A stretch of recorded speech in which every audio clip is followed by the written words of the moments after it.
Welcome, everyone. This is a live hangout. It's also the Team Builder podcast. I'm Hewitt Tomlin, one of the co-founders of Team Builder. And with us today is Tony Hoffman of Hoffman BMX. And he's, where are you joining us from? California, right? Yeah, Central California, Fresno. Cool. Yeah. Cool. And for those of you who don't know, Team Builder is online strength and conditioning software. And Tony is actually our first guest to actually be a Team Builder customer as well as a guest on our podcast, which is pretty cool. And let's go ahead and start off with Tony. Tell us a little bit about who you are. Obviously, when you hear Hoffman and BMX, it rings a bell. Tell us why that rings a bell. Well, there's a guy named Matt Hoffman who is no relation to me, but he was like a freestyle pioneer. And so a lot of times when people hear Hoffman, they think, oh, that's the big freestyle guy, but no relation. And so there's a lot tied in, that just kind of grabs people's attention around that. But I'm actually a former AA pro, which is the elite level BMX racer. Traveled around the country, made it to the Olympic level, and thought I would, try out some of the BMX Supercross stuff, which is the newer style BMX racing. But blew my knee out in 2011, and was 28 years old, and decided, that I would start moving forward with my life and opening up a new chapter. And since then, that new chapter was taking on athletes myself and coaching up and coming athletes, experts, world champions. I have some Olympians on my squad, and trying to refine them and help them achieve their goals. So, I mean, obviously BMX was and still is a passion of yours, and that's where you kind of came up and made a name for yourself. But how did strength and conditioning fit into what you were doing? Is that a passion that you've always had, or how did that come about? I think it's something that I've developed more over time.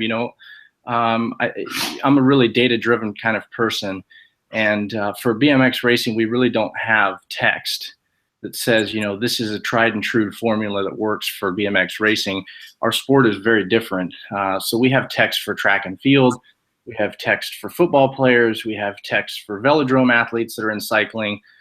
We have text for endurance athletes that are, into cycling. But those sports are very different than the demands that our sport has, especially when you're looking at the season, when you're looking at a competition. Let's just kind of compare track and field. The 100-meter sprinter, 200-meter sprinter will maybe run 5 heats the entire competition. We'll run 5 heats in a couple hours and our day's not over, and then we'll turn around and we'll run another 8 laps at 400 meters distance the following day, and then 2 days later get on a flight overseas to an international race, and we'll do the same 16 laps that we did the weekend prior, and we could do that for 12, 13 weeks straight. And so part of the confusion comes in is how much lifting does a BMX athlete need, and what kind of lifting does a BMX athlete need to get stronger, but also to be faster. And if we take some of the text that we've learned from track and field or velodrome, those volumes tend to burn a BMX athlete out, and they end up becoming slower. Their acceleration isn't good. Their top end power isn't as good. And so me going through this as an athlete, I kind of developed a passion to, master strength and conditioning for a BMX athlete. And so it became a passion of mine because I wanted to find a formula that was better for a BMXer and specific to what our schedules and races demanded. So metaphorically, what would BMX be most similar to as a sport in terms of the physical requirements and even the schedule on the professional level? What if someone doesn't know anything about BMX, what do you think would help them most understand physically what's required of these athletes? Well, we're definitely like a 100-meter sprinter. An elite BMXer is going to take the bike from 0 miles an hour to 30 miles an hour in just over 2 seconds. So if you were to watch us line up on the gate and the gate drop, you would see something similarly as impressive as 100 meters come off the blocks. But we also have to have more upper body because our sport is a very contact sport. After 30 feet, we don't have lanes like track and field has. It's free game. So if you have an inch, you can move right over on the person, and that could be right before a 40-foot double that you can't roll over. And you'll see guys connect in the middle of the air, elbows tied up, and they don't crash. This is what makes BMXers extremely gifted in what they do, because they're physically gifted, but they're also talented in their coordination and ability to control a bicycle at high speeds. So we have to have a blend of what a 100-meter has physically in their legs. But it's a blend between, football players have too much bulk to have the agility that a BMXer would need. So I would say that you're somewhere in between a running back and a 100-meter sprinter. Interesting. Yeah. So, from what it sounds like, BMX is a contact sport. Absolutely. You're getting hit in corners at 30 miles an hour. You're getting moved over on jumps, bumped into. It's not a full contact, hockey, football, but it's rubbing, and there's bodies in your way and a lot going on in a BMX race. It's absolutely for sure. Do you think professionals in the BMX world take strength and conditioning serious enough, or do you think it's something that's trending the right way? I think it's definitely trending the right way. I think that, my philosophy is that they take it too serious. They spend too much time in the gym, and you get the reverse effect when that happens. The athlete just gets slower. I'll continue to make I'll use track and field and BMX. So track and field guy, like I said, their volume is so low. They can do a hard day that's gym oriented and sprint oriented, and then they can come back the next day and they can do running drills at low intensity, working on their stride contact, just whatever drills that they may have. We can have a hard sprint day and a hard gym day, but we got to come back and ride the track the following day as our skill work or things that we can work on. Well, how do you jump a 40-foot double without sprinting? You can't. And so every time we're at the track, we're sprinting. Every time we're in the gym, we're working out high intensity. Every time we're sprinting off the track, we're working at high intensity. And so we have an entire week that is built around the highest ceiling that an athlete can put out, because we just can't go to the track and work on our skill set without sprinting because of the way the jumps are and stuff like that. So, I always use that correlation just because I think that BMXers in general are too serious about the gym, but the lifts, the recording data stuff is all, it's falling in line with what we're seeing in all the other traditional sports. So it kind of rings a bell from what I hear in NASCAR from the Casey Kane racing team. So these guys are on Team Builder, and this team's kind of made a name for themselves as the NASCAR team that takes strength conditioning really seriously, and they're the ones that are starting to implement actual strength conditioning tools and strategies, whereas other people aren't. Is this like a racing thing where racing used to be purely a skill thing, and now strength and conditioning is like the extra edge, the marginal edge that people need to win? Absolutely. I wrote a blog yesterday on my website, teamthop.com, and it basically covered velocity-based training and how it was going to be the future of BMX training. The athletes now that are lining up in the finals, whether it's in the United States circuit or the world class, or the world tour, the UCI circuit, we no longer see 160-pound athletes. 175-pound athletes is a very rare deal to line up in the final 8. We're talking 190 to 215-pound athletes that are genetically gifted. They're physically gifted, they're mentally gifted, and they can ride the hell out of a bike. And when you're talking about the highest gene pool, the highest talent pool, and the mental toughness, it really comes down to that 1%. And we have a lot of coaches still in our sport that are prescribing things based on percentages. They haven't raced in years.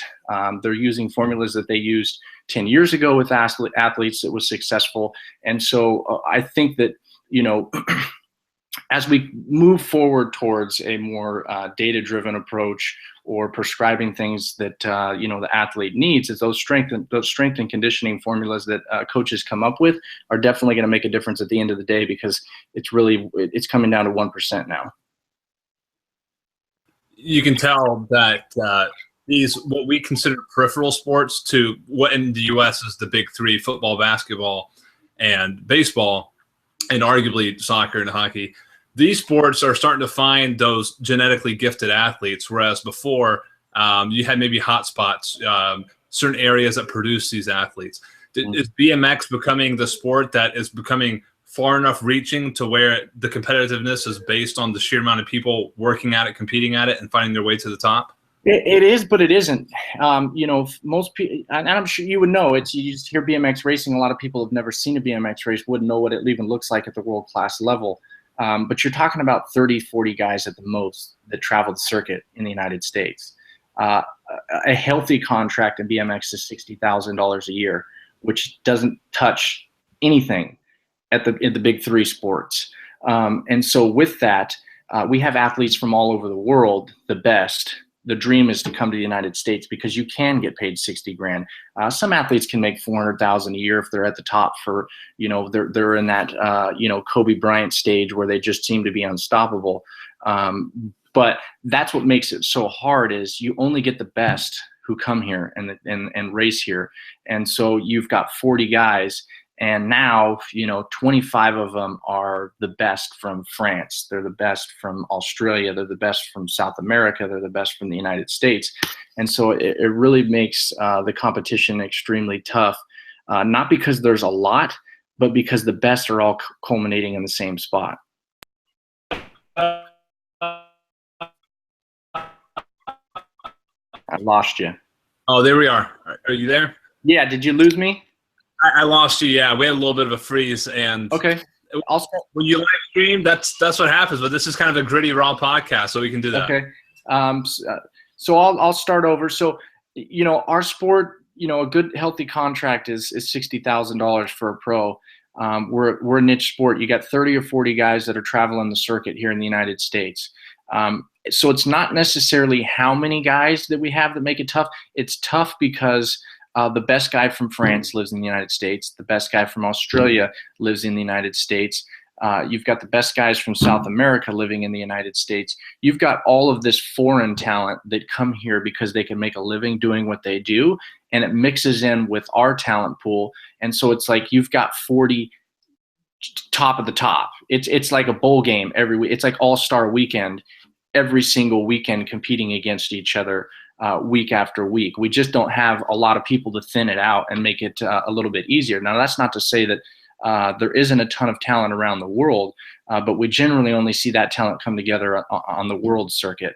And so, but you still are typically going to see the same guys that are winning in the United States kind of in the finals on the world circuit as well. Gotcha. I'm going to go a different direction here because I want your opinion on this because I ask a lot of strength coaches about this topic. Yep. Within, let's say the last 5 years, maybe 10 years, mental toughness is like this really trendy buzzword that strength coaches have either used and practiced or they have some sort of opinion on it. Mm-hmm. And like the rise of the Navy SEALs and all that stuff in the media has kind of propelled this mental toughness thing. And I think commonly it's high school coaches that like the idea of mental toughness and they want to enroll a strength coach or join a program that supposedly develops this. And then there are strength coaches out there that say, look, mental toughness does not help people hit a free throw, and it doesn't translate directly to a sport. It's kind of this really ambiguous thing that just happened to get really hot lately. Would you have a stance on mental toughness, especially as a strength and conditioning coach in your sport and in sports in general? Well, I think first we need to define mental toughness. Is mental toughness your ability to work through 10 reps or put in a hard day's work in the gym, or is mental toughness being able to line up in an Olympic final with the seven other guys that are the best and be able to filter out the pressure and filter out the media, filter out the thousands of people that are watching the event, filter out everything that could cause you to stumble or fail to execute what you're doing. Because when I say mental toughness, it's doing 10 sets with 1 minute rest or whatever you're doing in the gym. To me, that's all easy work, and it should be easy work for an athlete. It all comes down to heart. If you want something bad enough, you'll do the work. The mental toughness I'm talking about is being able to line up in a gate, be tied for first with one more main event, and you have to get first or second place and execute what you've been executing in training, what you've been executing at the track week after week, without that pressure even looking like it existed. And so, yeah, mental toughness to me is that ability to do that. And so with defining that is, where's my stance on that? You can only teach it so much. Some athletes have it, some don't. Jordan got the ball and he shot a lot of shots to win the game because he knew he could do it. People knew he could do it. He just had it. That doesn't mean he didn't. He failed. He failed a lot of times as well. The quotes out there about him failing to do it as well. But I think that athletes can work with sports psychiatrists, that can kind of help them work through their own mental process. I know I did it myself, and it worked. It was brilliant. We took my thought process, we took my belief system, and we changed the way I thought. I worked with a guy named Dr. Jason Richardson, who works with athletes in all kinds of realms, and his work was truly motivating. It was life-changing. I mean, it was everything that I needed for mental toughness. So, if you're talking about the gym, that should be easy. If an athlete can't work hard in the gym, they got no heart. And I don't have a problem telling them that. They need to man up or woman up and realize what they want. But, yeah. The other mental toughness is really the tough piece. Yeah.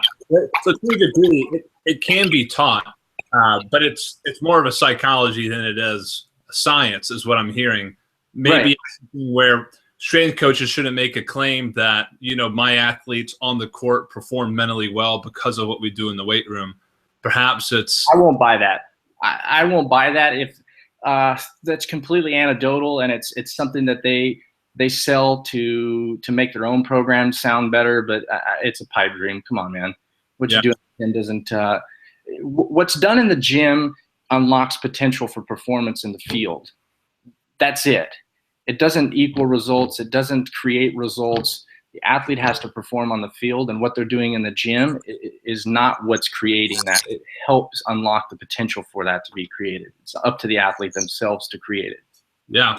Real talk. We just got really real right there. I love it. Yeah. And speaking of real talk, people pay you to talk. You're a motivational speaker. You speak pretty often. Absolutely.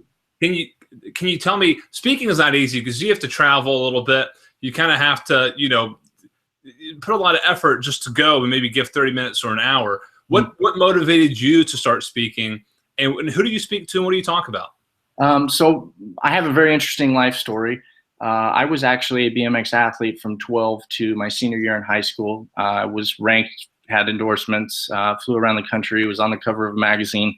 And when I graduated, I, fell into some bad choice making and started to struggle with substance abuse. And that substance abuse took me down a deep, extremely dark path. Lost my friends, lost my family, became homeless, was using needles, just on the verge of absolute death. And just, somehow made it out. But it wasn't before going to prison. And I spent several years in prison and had to rebuild, my life with that mental toughness that I'm talking about. I had to believe and execute every single day when I was in prison, a new plan and a new idea of getting out and racing BMX again, but coming back as a professional. And that was something that I was able to accomplish. But during this whole process, I really felt like everything that I went through had happened for a reason. I'd lost so many friends from drug overdoses that didn't make it out like I did. And I felt like it was my duty to tell people about my story and tell people about my struggles. And so my audiences are generally kids, whether it's, are you there? Gotcha. Okay. Yeah. I thought you paused out.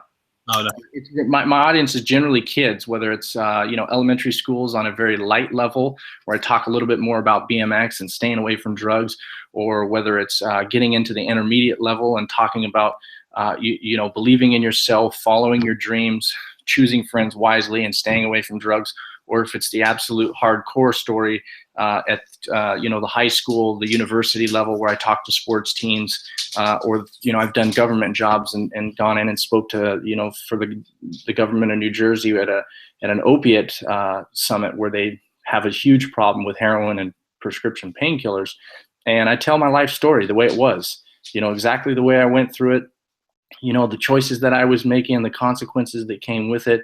But really, at the end of the day, the message is there's hope, and there's an award behind good choices. And so I love to be able to do that and sharing my story, especially with athletes.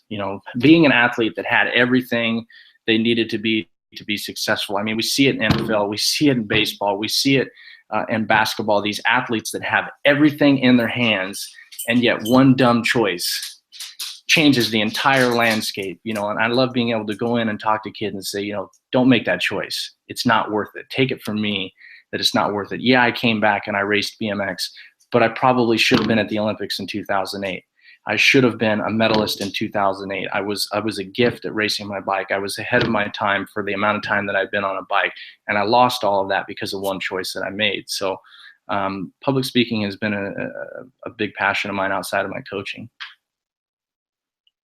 There's this like incredible narrative that is your life, which is at some point in time you were in this area where you could probably not be more destructive to your body physically and to your mind mentally, and then to go from that end of the spectrum all the way to the other one where you're building your body and you're building other people to be as healthy as possible, both physically and mentally. I mean, that's incredible. You just don't hear about it happening that way. No. Usually it's you'll lose it all and you'll come back and you'll gain sobriety, and that's kind of where it starts and stops, which, by the way, is an amazing miracle in itself. But to be able to come back and do what I did was, I can't describe the feeling. I feel like I accomplished everything I wanted to accomplish by coming back and doing that. It was really about me just coming back and giving 100% for the first time in my life and seeing where it could take me. When you arrived at the Olympics, no, didn't make the Olympics. Oh, I'm sorry. In 2008, where were you then? 2008, I was in prison. So what I'm saying is, let me give you a timeline. So I stopped racing in 2002, and I started getting into my drug problem. And by the time 2007 rolled around, I was on my way into prison. Had I stayed on my bike in 2002, when the sport was introduced to the Olympics in 2008, there's no doubt in my mind that I would have been there. And that's what you were thinking about when you were in prison? Absolutely. And I realized that I threw away my gift, and that was what really motivated me to get out and get back on the bicycle. I got out December 13th, 2008, right before 2009. And so I told myself, I want to get back on my bicycle. I'm going to train hard. I'm going to work hard, and I'm going to give myself the best effort I've ever given myself. And I'm going to see where I can take this. I wanted to go to the Olympics. It was something that I wanted to do. The issue was, once I was invited to the Olympic Training Center, which did happen, it was about a year and a half after I'd gotten back on a bicycle. I'd won 5 races at the lower pro level, moved into the higher pro level. Everything was falling right into place. The starting hill for an elite, the world circuit, is 8 meters high. And so you come down this 8-meter high hill and you're going 40 miles an hour at the bottom, and you're jumping these 40-foot gaps over the track, which is completely opposite of traditional BMX, which was what I grew up on, which is what I was racing when I got out of prison in 2008, right before 2009, is very flat hill.